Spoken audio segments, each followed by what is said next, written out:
can sit there, you can sit here, and you can do loads of other stuff. So if you're thinking about a wee change and not in the brief, then No, you I could know. do it. It is, and the lighting's good as well. So is this actually recording now?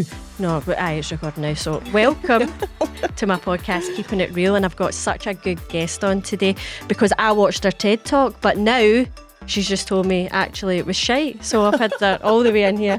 I'm like, oh great, right, leave then. No, let me No, just... listen, so I've got Mhairi on my podcast today and she's on to talk about something she spoke about on her TED Talk that she said is shite now. So welcome, Mhairi. No, the subject wasn't shite. The actual... Thank you for having me. I'm absolutely delighted to be here and honoured because you've now told me that I'm the first person to be on this very special... I actually just wanted a catch up with TED you. Talk? Shut up. Fuck off. God. I actually just wanted a catch up with you and I thought, I know it's a bit extreme with the mics and all that, but I had to do this to get a hold there, man, because you're busy. Know what I mean? I know. So Aye, thanks very much. As I say, I'm very, very honoured to be here and your first guest. on this. So we are talking today about connecting to your women power, and I like that topic, by the way, from you. It's a good topic. And do you know, right, so just to give you a bit of perspective, what I mean by being a bit, you know, I don't think embarrassed is the right word, but that TED Talk does make me cringe, right? Why? It does make me cringe because I was so nervous. And what nobody knows is that was actually the second time that I did it. Because I was the first person on the stage that day and it never recorded. No, I would just think, So the only... just leave it. Well, that did go through my mind, but there'd been so much work and effort went into getting me to that point. I had hypnotherapy to stand up on that stage. Shut up. I had a whole sessions.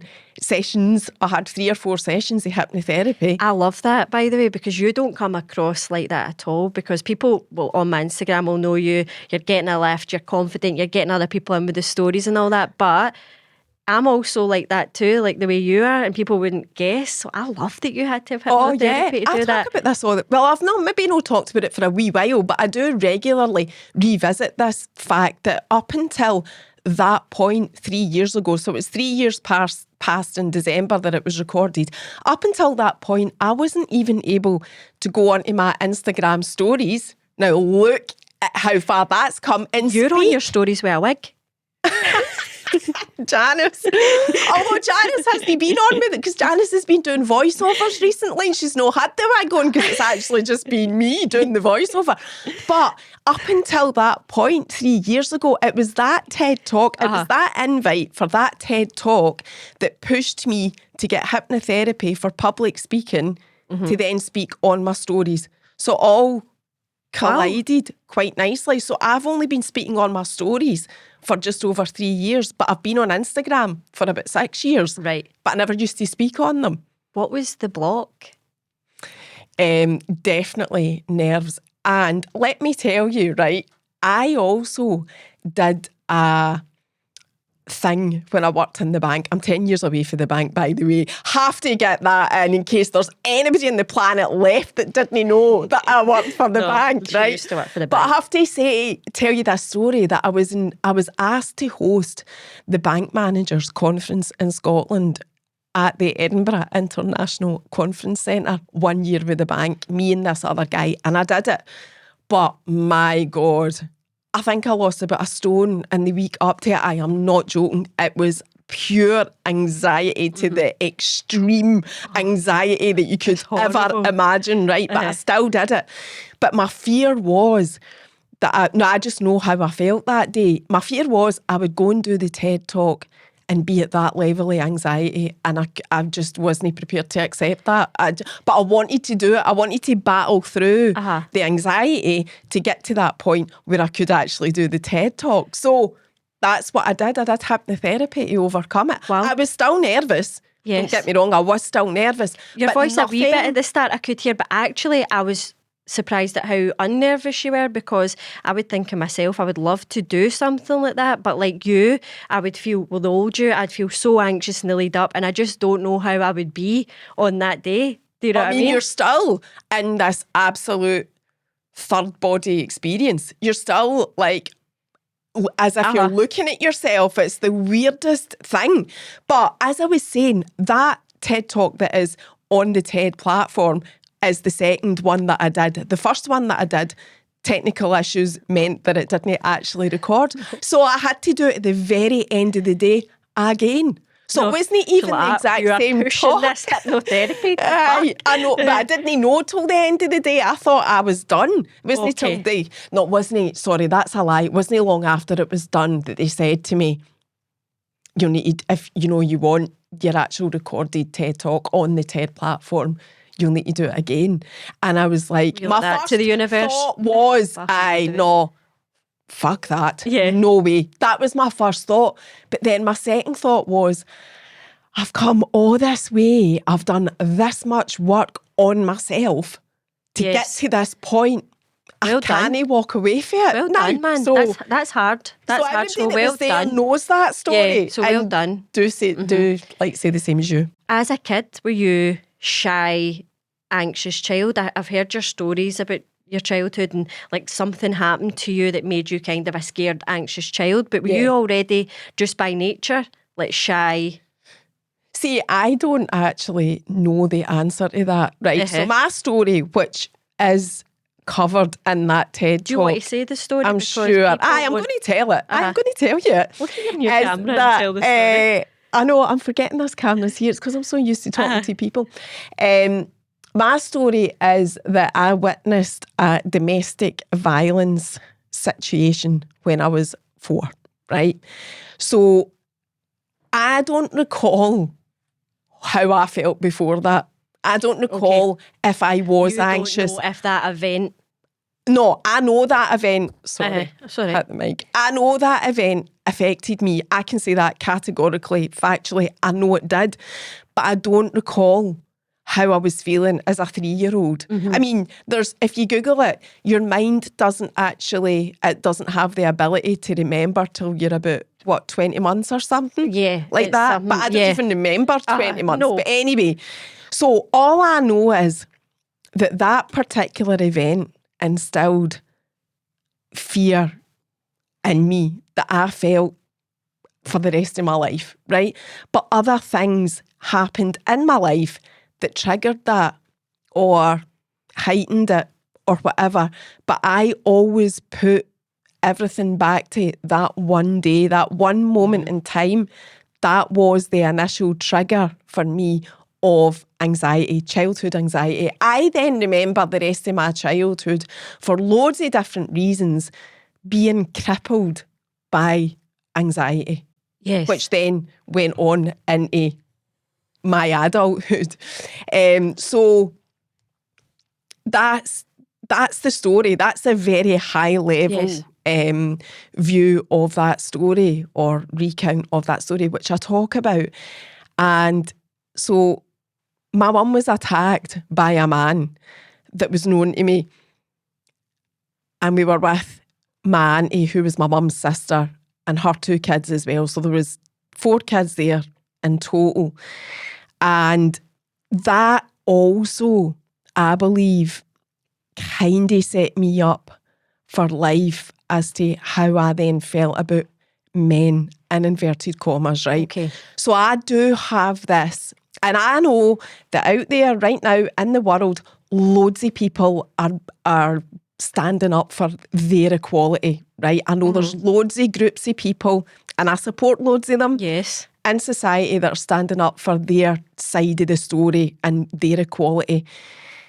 So from my experience, this is just my side of the story, and women are still looking for equality as well, still trying to seek that out and achieve that and get that, because we still don't have that. We still don't have even women equal. So getting back to that relates to the story. So since then, I have always had this fear of men, like I say. And for example, I was thinking about this before I came. If I was to go for a walk one day, right? I love Châtellerault. I go with my walking buddies to Châtellerault, right? However, I would never in a million years dream of walking round Châtellerault on my own.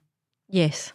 For fear of bumping into a man on his own. You are vulnerable. I would be completely terrified. And the reason that I would be terrified until I was well past them and knew that I was safe is because in my experience as a child at that very early vulnerable age, I experienced a man overpowering both my mum and her sister in the street. So in my mind, I know that if a man chooses to do that, the statistics and the odds are completely against you. 1,000,000%. I do a rape safe course. Do you know that? No, I didn't. So I do it with one of my pals, and I actually lift heavier than him in the gym. Sorry, Kareem. But I lift heavier than him in the gym. I do heavier deadlifts and everything, right?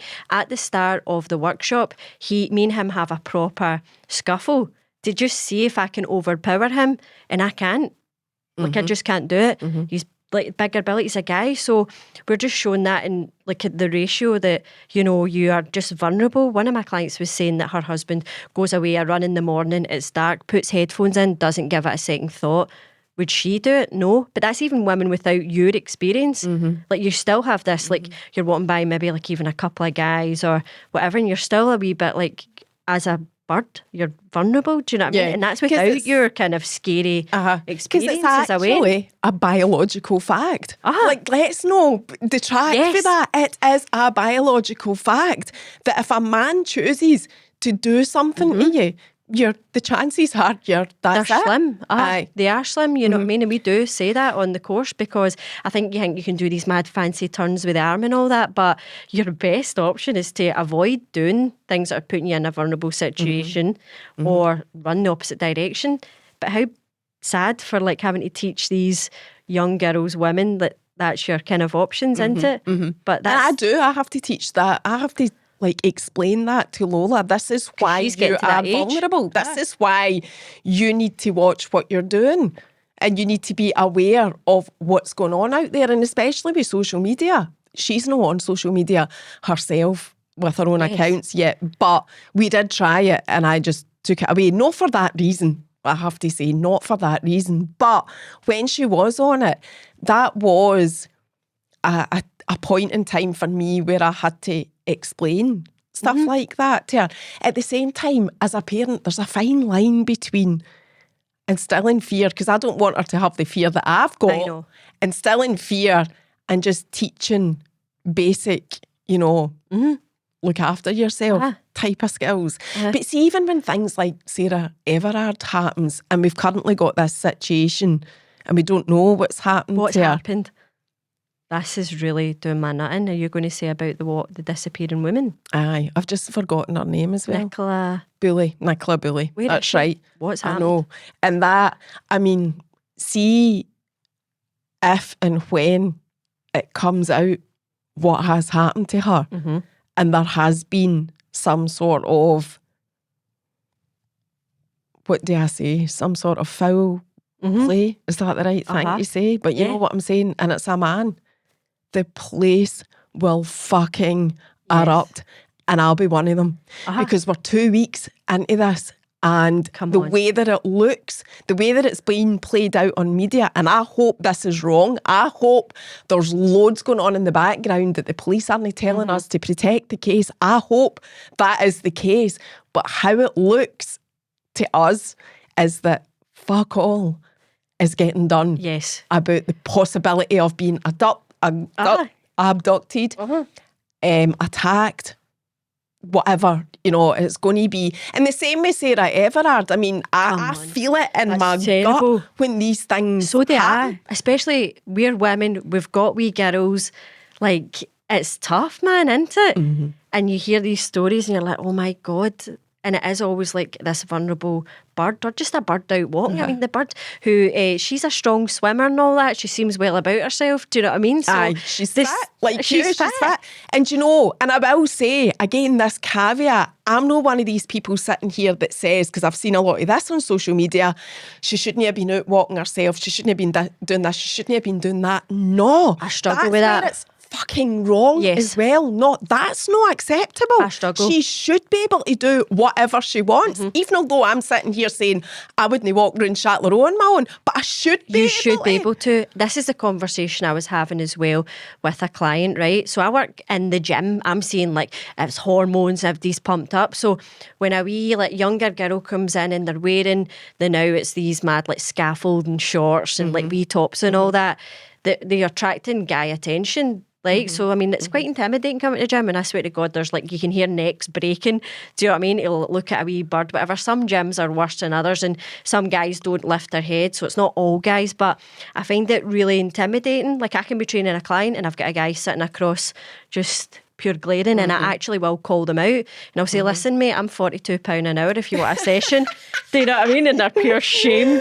Like, do you know what I mean? I do call them out, but it's a very intimidating thing. So I was saying to a client today about all this, and she was saying about these girls dress for that attention, and I think that's a very sketchy line to tread. Do you? Because I'm like, do I need to dress for guys not to look at me or to look at me? Do you know what I mean? And see, I have got like, I'm torn with that, right?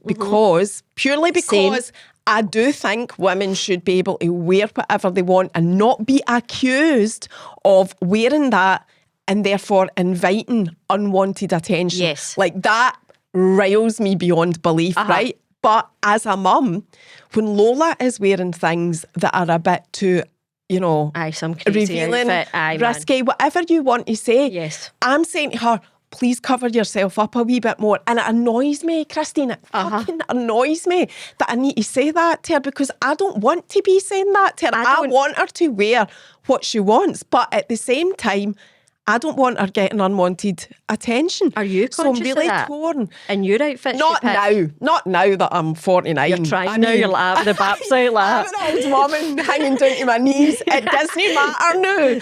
But back in the day, that is something I was super conscious. I heard you talking about this in your TED Talk, about how back in the day in the corporate world it was a bit Aye, so that's what I said on that. Now, bearing in mind, like, you know, I am just talking from experience, so I don't want to put it out there that this is exactly how things still are now, because I don't know. I've been away for the bank 10 years. 10 but years, we know. When 10 years, she's been away for the bank. But when I was there and started there, you know, in my early 20s, some men, not all men, we know that, right? Christ, let's just get that in the new. We know it's some not men. all Like, my men, dad's right? the most awkward guy around birds. Like, so it's some men were quite handsy. And you never, like us girls, young girls used to talk about it, you know, at lunchtime or whatever, about them. You know, one in particular who was older but very handsy, you know, would give you a wee cuddle and accidentally, you know, get a wee bit of side boob or, you know, whatever, right? And nobody ever spoke up about it. And even now, looking back, I think to myself, I don't regret not speaking up. I still wouldn't, because there is no way, based on how well thought of this individual was, there is no way anybody would have believed that. And even years later, and I think I say this in the TED Talk as well, I said to my friend who I kept in touch with from the bank, who had actually left the bank, I told him, I said, were you aware of that went on? And he was horrified. And even then, when I was telling him, he said to me, are you sure? Are you sure that happened? And I was like, that's exactly what I'm talking about. And that's just a guy that was handsy. Not that I want to belittle it, but what about the women that are suffering? And I know some personally, way worse than that. And don't speak up for that reason. The people don't believe it. How do you change that? Like, that's horrible, isn't it? And it is very difficult to change, because any sexual offence, say that, you need to be able to prove it. And that is hugely challenging. And I understand why women don't speak up. Yeah. Because it's awful. Hard, isn't it? I am dead aware of that. I don't like guy attention. I've just thought, because I'm gay. Do you know what I mean? Like, I hate guy attention. So I'll actually wear like baggy joggies. See, when the gym's busy, man, I'm changing into like baggy joggies and all that. I don't want to wear tight clothes and get kind of unwanted attention, because I find it very difficult not to say something or make a face, and then it just becomes a pure issue. Do you know what I mean? And I just thought, because I'm gay, I don't like that. But I don't think many women kind of like getting ogled at. I mean, some do. Some birds love it. I've got a pal, man, she loves it, getting tooted off taxi drivers and all that. And I'm like, oh, fuck's sake. But she likes that kind of thing. But most women, I think it makes you feel uncomfortable, doesn't it? Oh, you kind of definitely. just need to take it. I think that's the thing about it as well. You kind of just need to be like, I'm like, I don't fucking accept it. Like, pull them up. Do you know what I mean? But it's teaching your young wee girls, man, to grow up in a world where that's not happening. I mean, there's an advert on the telly. Have you seen it? No. Aye, it's like a group of guys, right? And it's a wee bird walking by on their phone, and they're like, hey, shouting things at her. And then one wee guy in the group goes, that's out of order, mate. Don't be shouting things at her. And it's actually an advert for that. And I think, is that, wow. I mean, that's an advert on the telly. Oh my God, I've not seen that. And you know, as you're talking there, like, it is, even from my point of view, so I'm giving you the experience of my, life experience with this, but also I'm super conscious, like, it's getting a balance as well with men's mental health. Like, I'm super conscious that there's a massive men's mental health issue where guys can't come forward and talk about their feelings, so I don't want to be coming across here like, I'm attacking men in any way, because I know we've got other issues with men as well. But I do want to tell my story, because we do still have issues with domestic violence, where statistics prove that women are more likely to be the victim of domestic violence, even although I know it's not exclusive to women, So I just want to say that as well, because I'm super conscious that there are just so many issues society-wide that, I just want to say that I realise that, and, it is just my experience, and we do still have this domestic violence issue. You had a trigger though, like you putting that down to, like, that happened to you. You saw a guy attacking your mum, like your biological dad, and that for you is like a massive trigger. But I just feel like that's not, people don't, I don't have that trigger, but I still have that sort of fear. Yeah, you don't need a trigger. That's absolutely right. I mean, you only need to be watching the news, like we've said, and the Sarah Everard case that keeps coming, to mind when we're talking about this, because that has been quite recent and we know about it. But you don't need a childhood trigger like what I have had. That is just my story. But at the end, like, I do think that did shape me in terms of, like, having this view and belief of men being superior. And that was probably one of the reasons that I never ever said about the guy. It wasn't just me anyway, but never said about the guy in the bank who was a bit handsy. He wasn't the only one that was a bit like that, but that one springs to mind. Can you wear trousers or something like that? Aye, we weren't allowed to wear trousers at first. Aye, like Stacey's worked in a place where she only had to wear like dresses and heels, and I'm like, I really wouldn't be able to work there because I'd break my ankles fucking walking in heels. You wouldn't even apply to a job like that. You know what I mean? But like, I'm like, wow, you actually get told what you had to wear, and I guess for you that's just affirming that it was superior. Like, you were in the corporate world, and it was mainly guys you were probably working for. That's the other thing, yes. It was absolutely dominated by men. Yes. Run by men, a man's world. I mean, there was so many different scenarios and situations where you absolutely felt that. I felt the whole time as I was progressing through my career that I was always fighting against that type of thing without a shadow of a doubt. Do you feel different now? Obviously, yeah, because I'm away. 10 years I'm ago. away. I know, Really 10 years ago. Yeah, it was 10 years. Totally different now. And I was thinking that when I heard you say yesterday on your stories that connecting with your woman power was the thing that you wanted to talk about, I thought, geez, I've not talked about that since then, because Really? it's just never actually came up. It hasn't been deliberate that I've avoided it. It just hasn't came up. So I was like, I need to think back to that. I need to remember what that was, because now Now you're in it. Now I am, what do you You're mean? just pure female power now. Like, Now it's totally different because, so I have guys in my car that I speak to and there is zero, nada, Yes. nothing like that. Uh-huh. Nothing like that at all. I've never had anybody be inappropriate or suggest anything or be suggestive or anything like that. Everybody that has been in my car, male-wise, has been extremely respectful. Yeah. I don't experience it now. So I am self-employed by, I work for Keith's business. I'm not sitting in an office with loads of guys. I'm working from home. I'm working with him.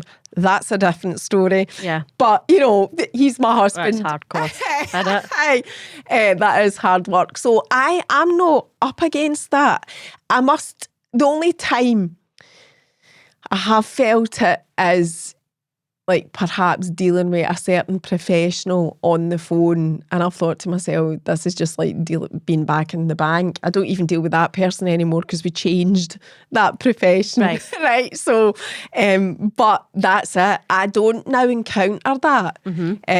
So I think now it is just a past thing. But see for how me. you've had to do all this work, all this self-development, because you're into all that as well. Me Yeah, and you both have all massively. that, I don't need we? it. I wouldn't function. It's Neither not would even I. just being into it because I enjoy it. It's because I would not be able to actually function if I didn't work on myself. That is how highly strung and over anxious and just consumed by fear almost permanently that I am. If I didn't work on myself on a daily basis, I wouldn't be able to survive. What's your daily routine for working on yourself? I do gratitude every single day. And I Yes. know that sounds very cheesy. And I'm not somebody that sits No. and write. I don't need to write it. I don't need to sit and go, today I am. I don't need to do that. But I do practice it every single day. I do shitloads of meditation. And again, I don't talk a lot about that because I'm kind of sick of saying that type of stuff. You do get some bored totally, of man. listening to yourself. Yeah. So I do loads and loads of meditation and visualization and stuff like that. Which does work.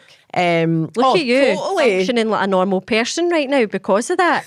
But see, honestly, I do it all as well because I would be a pure anxious mess. My OCD would be fucking out of control because I've got the intrusive thoughts one. Unfortunately, I don't have the cleaning OCD, which is Stacey's sad about. Like, I'm not like pure order. So I'm like the more the thought, a thought will come into my head and it will just like snowball or it's like just terrible. So I need to do all what you're doing as well, like gratitude, because that's like grounding you into it. That's like, but I do have to write it down. So the daily work, I think people kind of go on and off it, but see when it's actually worked for you and you can now, and you're like, fuck, that actually works. You keep it up, don't you? But it's getting people over that hill. It's the same with the gym, man. It's another, see the stories, Instagram stories, right? That's another example of me working on myself every day. Every day. If I didn't do a story, a talking story, which I don't sometimes, I'm thinking, what's wrong with you? What's wrong with you, Mhairi? Why can't you go and put yourself out there and say what you're thinking the day? That is actually part of my daily work on me. That's part of my therapy. And I don't give a shit what anybody says about that on social media and you shouldn't be putting yourself out there like that and you need a break for it and blah, blah, blah. See it however you fucking will see fit. I see it as part of my therapy. And even this morning when I'm going on about that, I actually enjoy your rant. I do feel like I am losing my mind some days, whether it be with Lola or Keith. So for me to come on and share that, I'm in the frame though. I don't give a fuck what anybody thinks about this. I don't care if you're judging me. Loads of people will be. I don't care. This is what is in my mind and I am losing my mind today with this. So part of my therapy and working on myself and everything is to come on and share that, just spill exactly how I feel. So that's what I do. That is part of it. That daily storytelling and my stories is part of me working on myself every day. It's part of my practice. I love that because you can use Instagram, you can use social media for good or evil, but your Instagram's good, and I do like listening to your stories, so it's interesting that. And do you notice things about yourself when you're not right? Does it take you a wee while to go, Oh, I've not totally. been good for the last couple of days? Or do you know instantly, are you like that, today I'm not having a good day? Aye. For me, I pop out the other side where I've been weird for maybe a week, and then I go, fuck, I've been weird for a week there, and I'll Aye. have certain triggers that I notice about myself. But for you, do you do that? Or are you like, I don't feel good today? Aye, no, I know. No, I know in the moment. Do you know in the moment? There and then. I know exactly before I even come on. But sometimes, like, I'm all for talking and sharing, right? Totally, absolutely advocate that.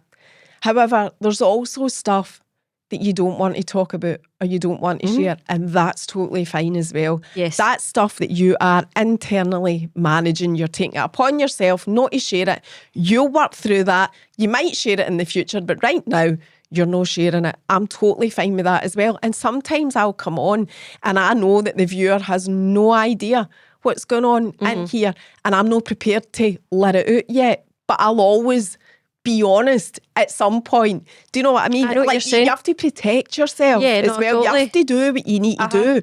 So I do know when I am, no being... You're a bit... I am a bit guarded. I do know when I'm being guarded, and it comes and goes.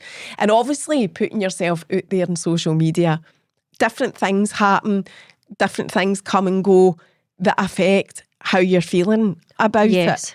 But you're exposed, so yes.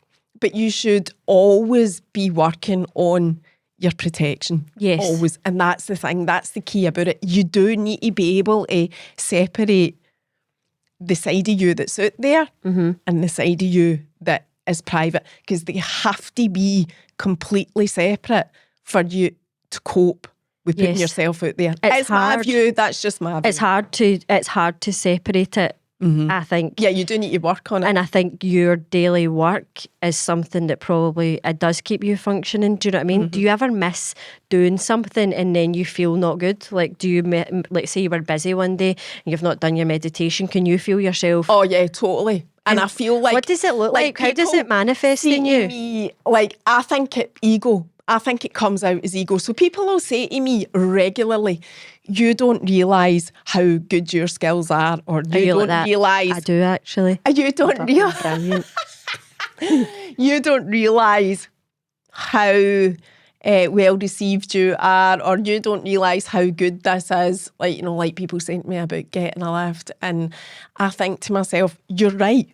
I deliberately don't realise it, because if I find myself for a moment, an hour or a day thinking, oh, wow, this is done really well. This is good. Yeah. If I find myself thinking that, I think, oh, Mhairi, that's no nice. Okay. Oh, I don't like that. I don't like being that person. And you touched on a word actually that is really, really important to me. And I never said it when you were saying about daily practices.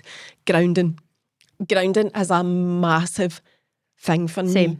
So when people say that, and I get it every single week without fail, people saying, you don't realise. I don't want to realise. Every week? I don't want to realise easily. Fuck's sake. Somebody will I'll say be that. At my phone You now. don't realise. Does anybody realise how you're received, or how good it is to hear you share stuff, talk, whatever. And I don't want to realise it, because I just think I would. Think you'd be a pure monster? Aye. Or do you think so? Totally. Aye. So I need to bring myself. Do you think you would change? Say you just somebody was like, right, Hollywood, we're going. Do you think you would change?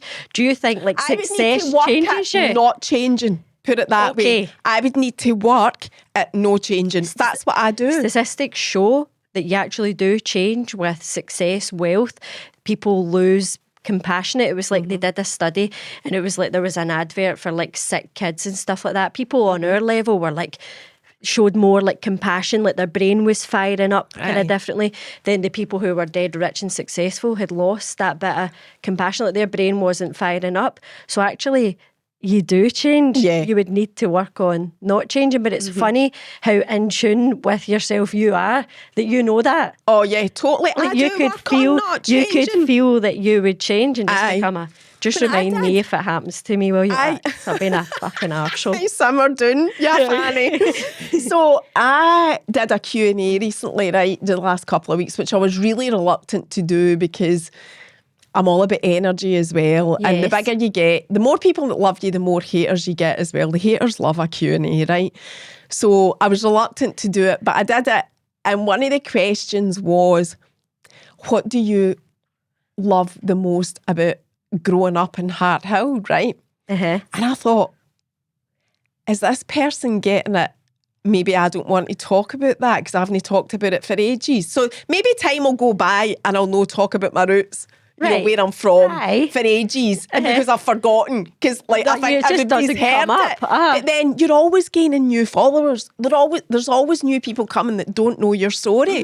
So you think, why are they asking that?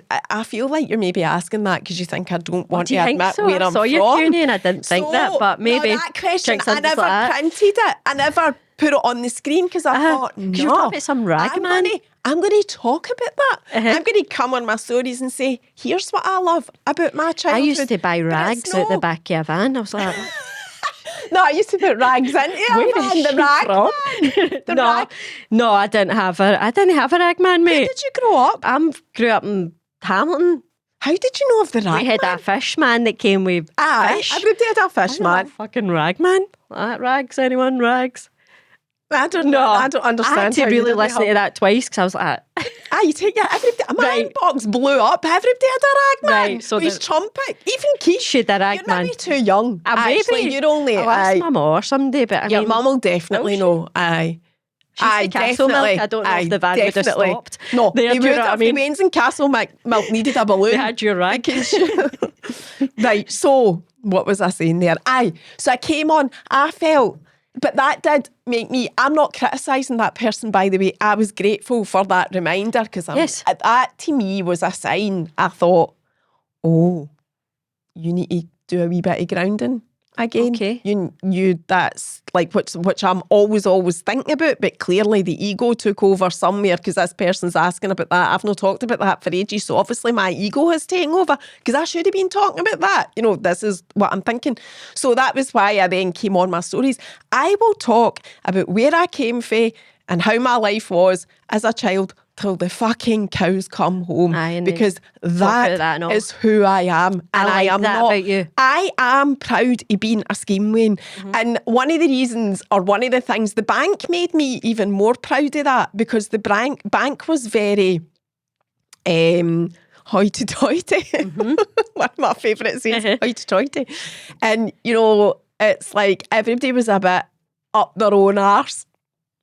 You know, Aye, and you're proud that's now. kind of Aye. So it does, and it does annoy me that there's a culture out there whereby, depending on your postcode, even now with kids coming up through deprived areas, I think it's depending worse on now. your postcode, you're getting judged on how intelligent you are. It drives It's me worse now. insane. It's worse now. That is why. That is exactly why I'm like, no, you're not getting away with saying that. That's Good, not, man. your postcode does not determine whether you've got any intelligence. Yes. I know people with degrees coming out their ears that couldn't fucking go and buy the messages Aye. sensibly. Do you know what I mean? Aye. I totally know what you mean, but I like that. But that's only a self-aware person that can really go and think like that because you do take the time to meditate.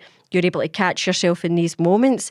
And that is the difference between someone just on the hamster wheel and this life's just going by and you're not able to go, right, I need to fucking ground myself a wee bit. But that's the daily work. And I don't think a lot of people understand that it is daily work. I mean, do you do your affirmations? Absolutely. Every day. Affirmations comes for me hand in hand with gratitude. Does it? So you do that? Do you just, it's do you in like, your head you go, know, I am great, so I am. No, I don't do it like that. I used to do tapping. I don't do I am great, I am this. My ego would not allow that. I just couldn't do that, right? Why? So I would do it differently. Why would your ego not allow that? because that's where I would lose sight of the whole grounding thing. I just wouldn't allow myself. That's interesting. I am great. I am, because I always want to be grounded and I have to work on that. But I used to do tapping. I haven't done it for ages, but the whole, even although I feel this anxiety, I am deeply and completely accepting myself. Yes. So that's an affirmation. So Yeah, it is, that's the type of affirmations that I would do. It's like, even although I feel this anxiety, which it is 9 times out of 10, I'm still accepting myself. Or even although I'm feeling this anxiety, I am still going to perform this TED Talk. I'm still going to be able to do it. So it's just a confirmation that even although you've got all these issues going on, you'll still go out and deliver whatever it is you want to be without being an egotistical, off the scale person. Aye. Did your anxiety stop you doing things? Like, I know you've... Absolutely. 100%. Like, as like a teenager growing up in your 20s, because I didn't know I had anxiety until I was about 26. I didn't know what it was. I thought it was just a bit fucking weird. Do you know what I mean? But sometimes I would go to Sainsbury's for my shopping. I'd go to put the key in the door and I just was like, nah, I can't do it today. And I wouldn't go. I didn't know that was anxiety until later on in life. Do you know what I mean? Did you know, like, from... You're like, I suffer from anxiety. No, I never recognised it as this is anxiety. Did you just feel I'm a nervous wreck? I just thought I was a stressed out person. I just thought I was like my mum's family. Yeah, my mum's sister, my gran not so much, but my mum and my mum's sister, off the scale fucking rattling. Like, so I thought, I'm just like, that's how women are. That's how women are. Yes, so did I. That's how I...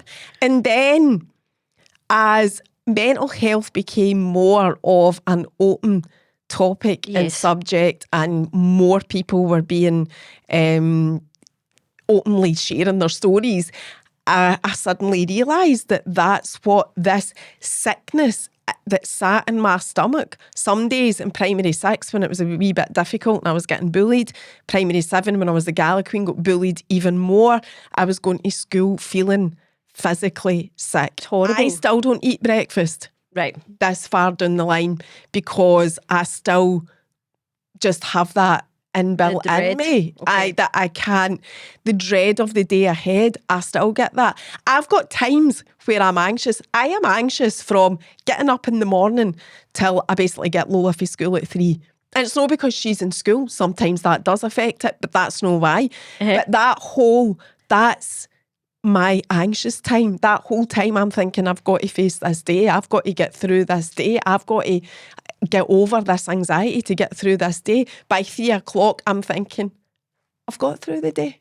I've got through the day. I start to relax from 3 o'clock. Fucking rattling.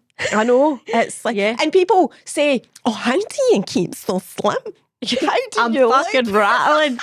No, but because it's so I've funny. Got adrenaline fucking pumping through my body. That is what keeps me built the way that I am. If I didn't have that, I would be... like, you've got that as like type A personality type of thing about you, where you are like rattling. My mom was the same, so I grew up the same as you, like that. My mom was like a pure basket case. Do you know what I mean? I remember taking my mum to Blythewood. Have I told you this? No. Where you know how you're in the spa, the music and all that, right? Do you know how you get put into the wee cubicles after your massage to lie down? Right, and you're lying down like that, and I just had a weird feeling. I just opened the curtain up, right, to reveal my mum, who was sitting fucking bolt upright. I went, Mum, lie back in the chair, and she's just sitting bolt upright, like creepy. I was like, fucking hell. But she's just on that scale of like anxious, worried, what's happening, cortisol, can't eat her breakfast. And you're like, so many people live like that, I think, older, because we know now about mental health. And I found out when I was 26, I was like anxious. But until that, you just thought your mum was fucking rattling. I just thought I was, and I didn't, I don't even know what age I was.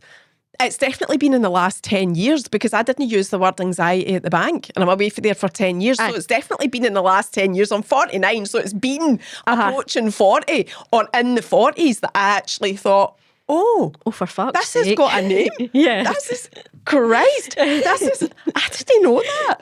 There's actually something wrong with me. So now I know that. I know that it is a thing.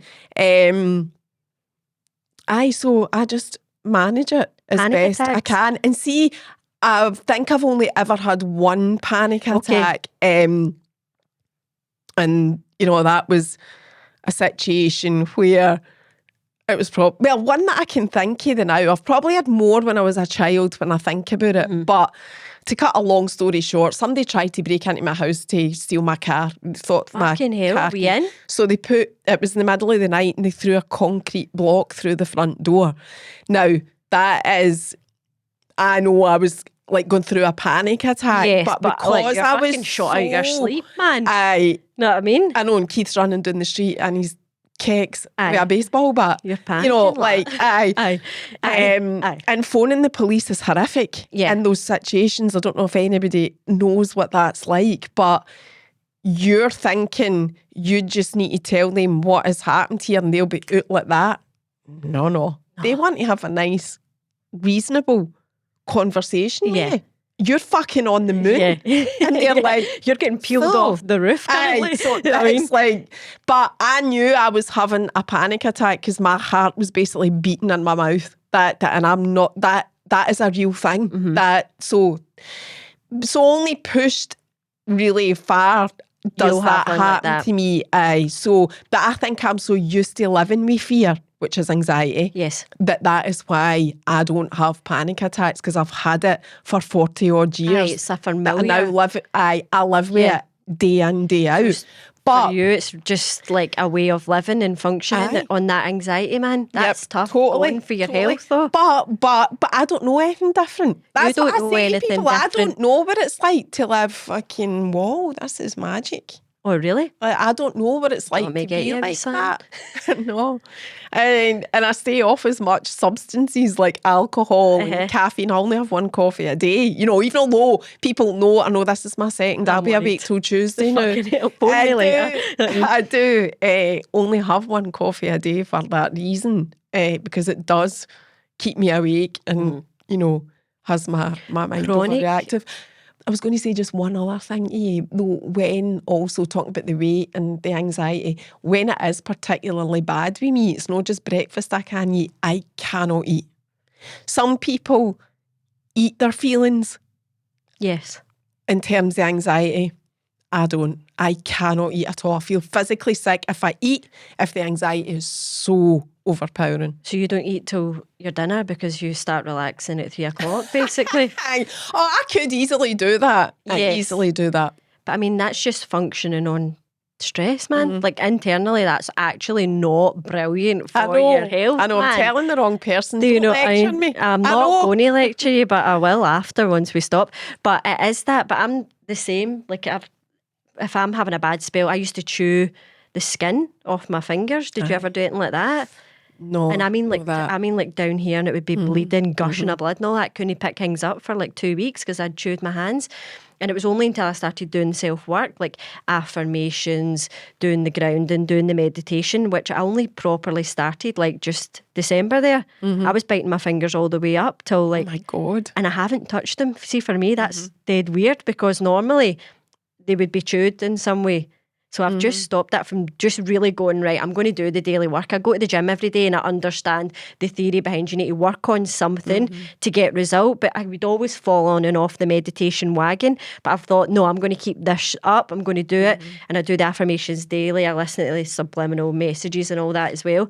And it has like subconsciously changed something in me that I'm not chewing the fingers, which is a weird thing. But it just shows you like it does transfer. You do get benefit for doing it. Do you know what I mean? Oh, you need to feed your brain. You Million. need to, whatever. If you're sitting on social media all day scrolling, right, and that's all you're seeing, depending on what you're seeing, you could be feeding your brain zilch that it needs to see. Whatever you're seeing in the day is exactly what's going into your brain. So to feed your brain good stuff, you need to break away from that and look at things that are good things. So that might be podcasts that are about personal development. It might be a book. It might be meditation. Whatever it is, whatever that personal development thing is that you do that works for you, because not everything works for everybody or different things work for different people. your brain will respond to that. Whatever you feed your brain, you don't even know you're feeding your brain. No. Like, I'm feeding my brain now. This is good though. Like, talking is therapy. This is feeding your brain. Yes. But you don't, unless you need to become aware of it, is what I'm trying to say. 100%. You need to become aware of what you're feeding your brain, and for you to do things that are good for your brain. So that's an example of that you're giving. You have had a conscious thought about that and consciously changed your behaviour, and your brain's now being fed something good. And you're not, it's like me not eating the sweeties. Yes. As well. So there's something that's switched, and it's probably eating my fingers isn't aligning with the way I'm feeling anymore. So maybe when I was feeling anxious and a bit self-conscious, I think these would be triggers, worry. And now that I don't, like, I'm retraining my brain not to feel anxious and self-conscious.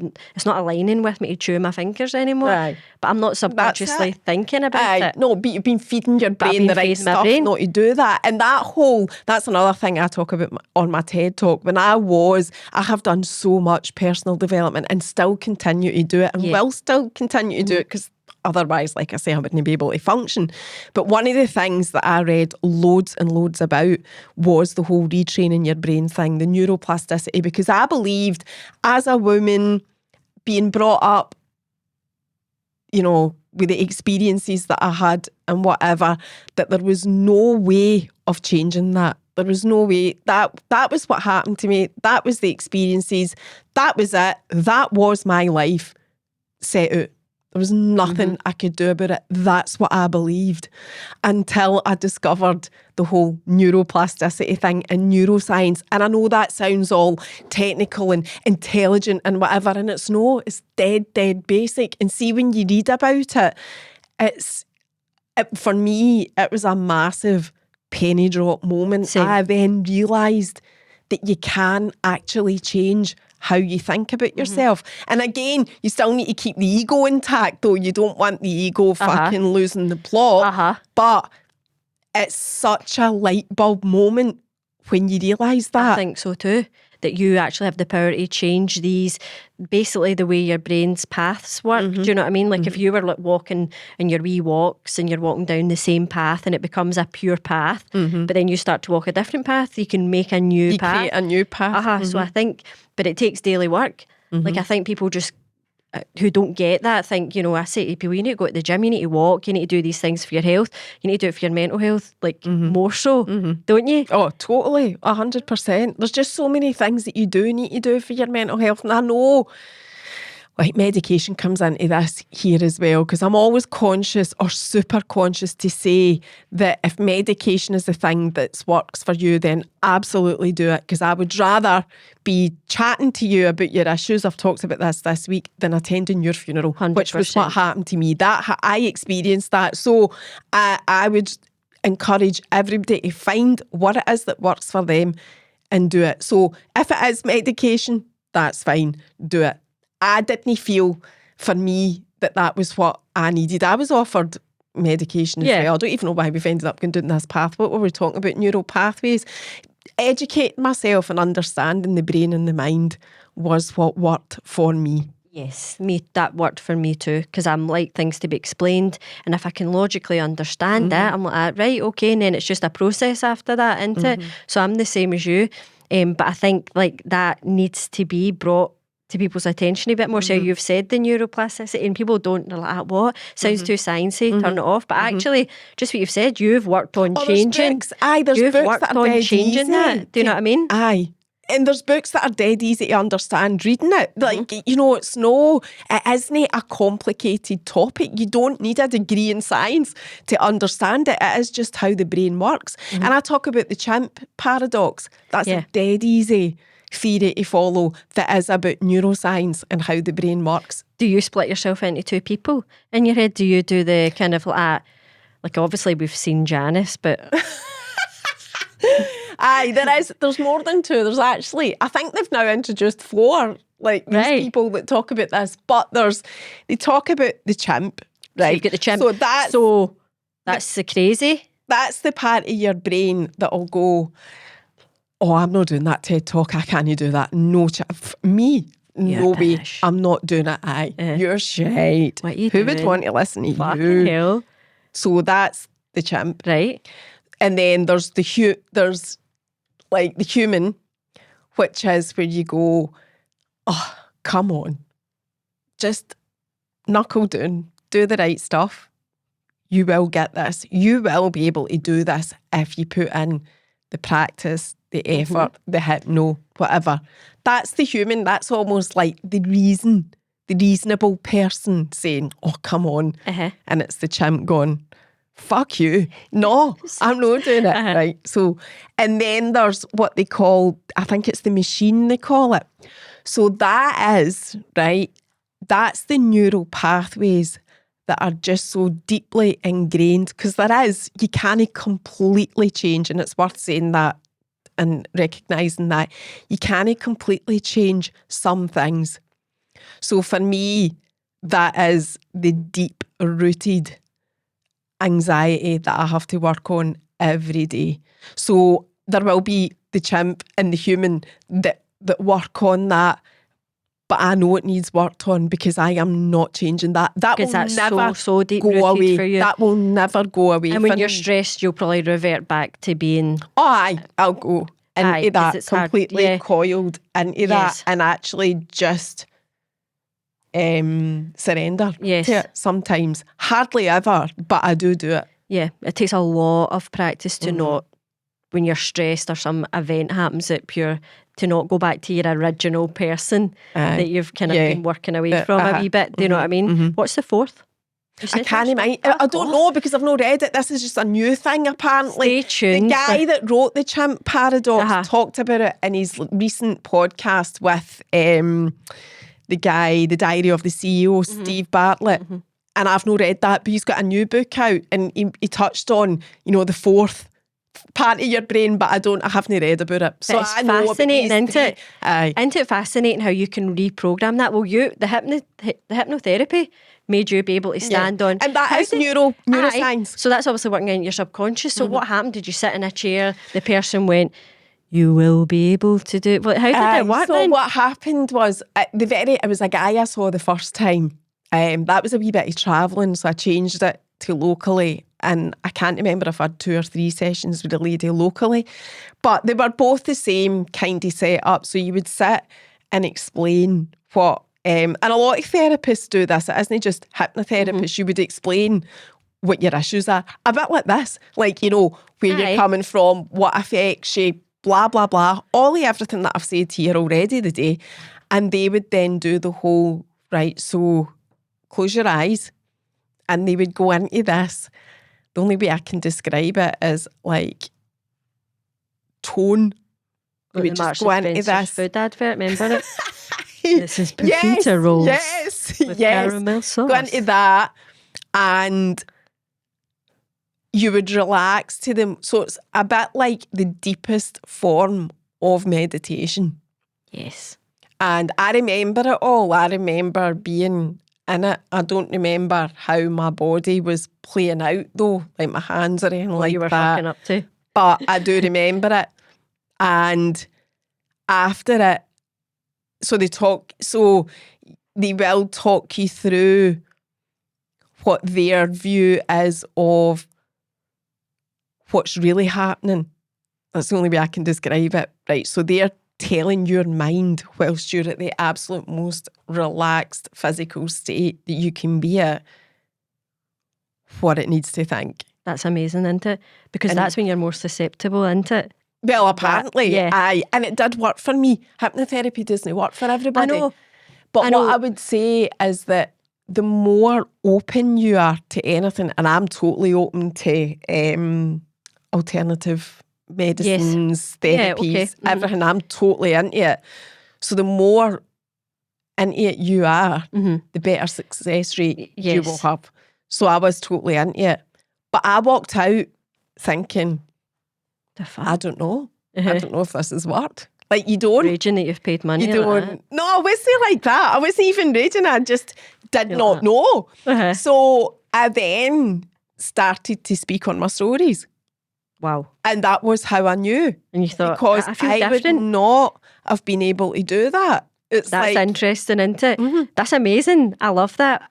See, to be honest, I wasn't too believe. I'm quite logical, so I'm like, how does this work with the brain? I needed science behind it, but I went to Darren Brown, do you know, the mad guy, right? Aye. So, he's well known. aye, so he's sitting like saying, right, everybody, your hands are going to be glued together. Now, I'm quite sceptical. I want to believe in things like this, like I find really, really interesting, but there is a part of me that's like, right, how's that going to work? So he's like that, everybody, we put your hands together and they're glued together. So I do it. Stacey does it as well. And I'm sitting and he goes, right, your hands are stuck together. Some people undone their hands and some people didn't. Stacey just did that and my hands were fucking stuck together. I was like, fuck off, right? And he's like, right, stand up if your hands are stuck together. So people are standing up. And he's going, the more people that stand up, by the way, the more your hands are stuck together. The hands are stuck together. So I'm standing up, my hands were You couldn't fucking get them apart. glued. That was my first, mental.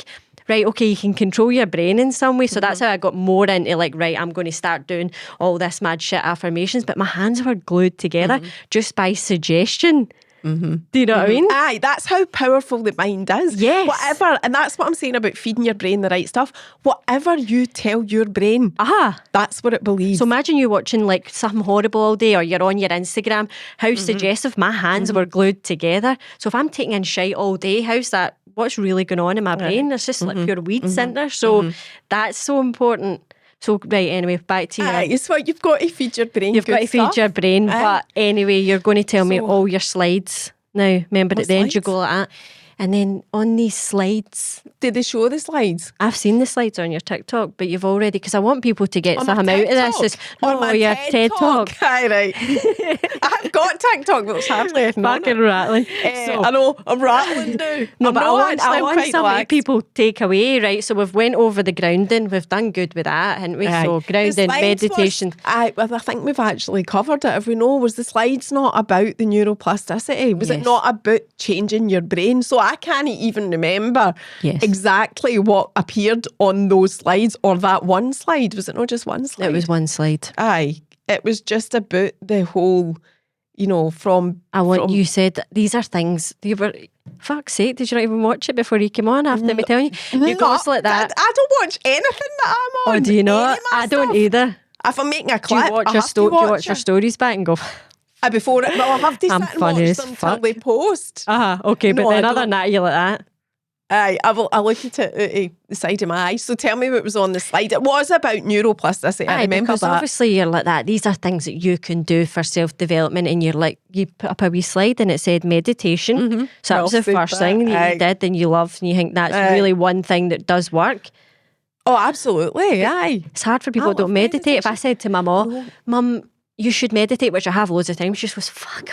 I don't suggest it to anybody. Fuck all I time can't to be arsed. meditate. I know. You're like that. I just You can't be should. arsed with that. No, Yeah. I don't tell people to do it. But in saying that, Look into your on camera. YouTube, if you search on YouTube, meditation videos, loads come Hunters, up, man, do loads. 5 And then minutes. you can just find one that you like. Just scroll through them until you find one. Think you should would do one with love your it. relaxing voice like No. that. Right, sit down. No, Janice's voice. Aye, no Take 5 chance. minutes out your day. Just relax. So like Janice says you have to relax. fucking hell. Right, so that was one of them. So meditation, we're telling you it's good. I do it, you do it. I sit with sage and everything. I don't like sage. I hate the sage it smell up, of it. right? So we do that. The next one you said was affirmations. So you don't do that. I No, do that. I don't do the... I do that. I am good. It was the I am good enough that I was talking about. You do? Yes. Like, so that is probably an affirmation that I don't actually say anymore, but I live with the belief now because I used to think that I wasn't good enough for Same. a long, long time, like many, many years. So I sit with that affirmation now. That is why I put myself out there. That's why I do Instagram, YouTube, podcast, whatever, because regardless of what anybody else out there thinks, all the exterior noise, because that's all it is, I know I'm not any less good enough than anybody else. I don't think I'm better than anybody else, but I'm not any Yes. less good enough than anybody else. So that's another reason I push myself. I don't believe that I'm no good enough.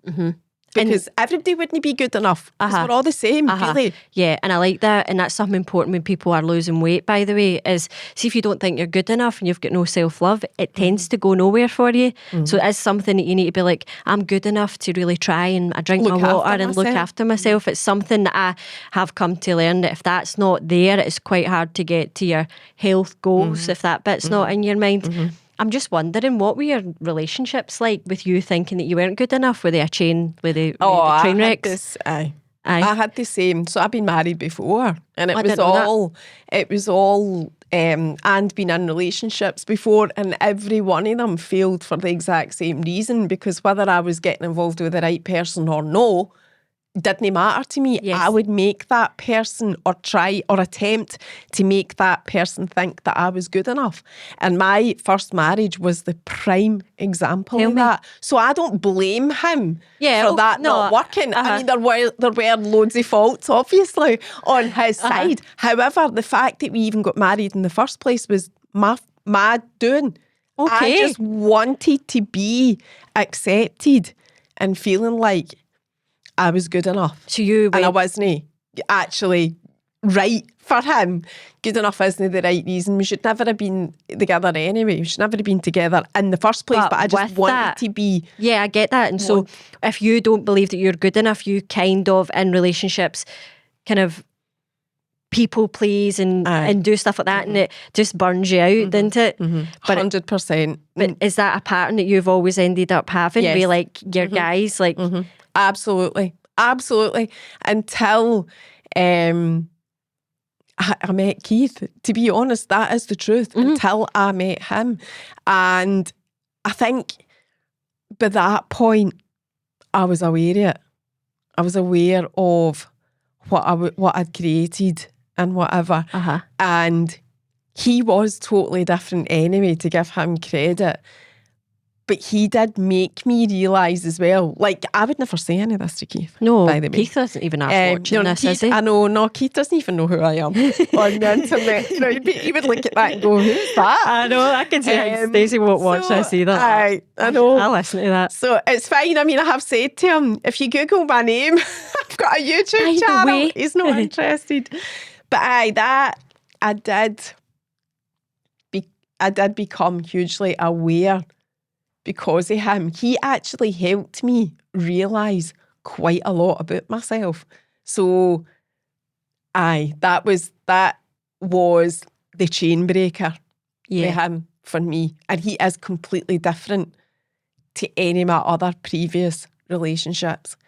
By that point, I think what I was looking for, I knew was completely different to what I'd been looking for before. So were you just like a kind of anxiously attached in a relationship? Fear of them leaving you because you're not good enough? Codependent, 100%. And even from, like, I've talked about this quite recently as well, 3 years ago when the TED Talk thing happened and I was involved in another couple of things that didn't work out, I did not believe 3 years ago that I was capable of doing anything like this on my own. I didn't think I was capable of having a social media presence, creating, getting a lift, having any sort of thing myself on my own. I've told you this. I have told you this. I didn't believe that I was your self-worth wasn't of that. There. Well, it must have been self-worth. It must have been, but I just was completely codependent. I thought the only reason I would be able to do anything, or the only way I'd be able to do anything, is with somebody else in tow. And codependency. And it's so good that you've actually went and did that yourself, because that's just a pure huge step in the life of somebody that has been codependent, because it's very restricting being codependent, even to the point where, because I'm the same, asking to wear certain shoes and stuff like that, like it comes way back for that, like to the point where I couldn't even make a decision, like even on outfits. And so I felt the same as you, where felt like I couldn't do anything myself. I needed somebody always there, whether that had to be a partner or somebody to do a business thing with. I couldn't have done anything myself. So same for me, like the fact that I'm just doing this myself, it's a real big push to do it. Do you know what I mean? 'Cause it's very hard to break. Get that. That was exactly Yes. how I felt when I was putting myself out there for getting a lift at the very beginning. And you have to think, really, with everything, and this applies to everything, what's the worst that can happen to you? So if you do it and it doesn't work, you're not going to die. What is the worst that can happen to you? And the worst that can happen to you is actually very, very insignificant. Yes. And that's exactly what you should always do if you feel like that. See what you've just did there? That's just self-regulating, isn't it? And you just think the biggest catastrophe that could happen isn't really that big a deal. No, it's not. It's not. I know, and nobody cares. Nobody As I said in in the podcast I was a guest on before, nobody actually cares. In your mind, people care. Even now, doing what you do, people don't really care. They'll take it or leave it. They'll watch it or they won't. And if you're perfect, they'll be annoyed that you're perfect. And if you're not, you'll get something out you'll of it, get slated for that you'll as get well. slated, so man. you just, and what? Right. Oh, I'm going to leave what it time there. is it? I think that's us. That's us done and dusted now. That was great. Thanks very much for coming on. Much. My first, How did that go off? How did you turn that off there? You're my first person. How did you turn it all off? I did it when I blinked. I went like that. No, Honestly, it's got a blinking sensor. You're bum. Perfect, mate. What time are we on? 1:30? 25 past. How long did you do that? I think that was over an hour. I'd say you an hour sure? and 10 minutes. I'm sure it started at quarter brilliant, past. mate. Thank you for having me. Do you like it? Can we get a wee? I did really. Can I get a photo? I'll get Mark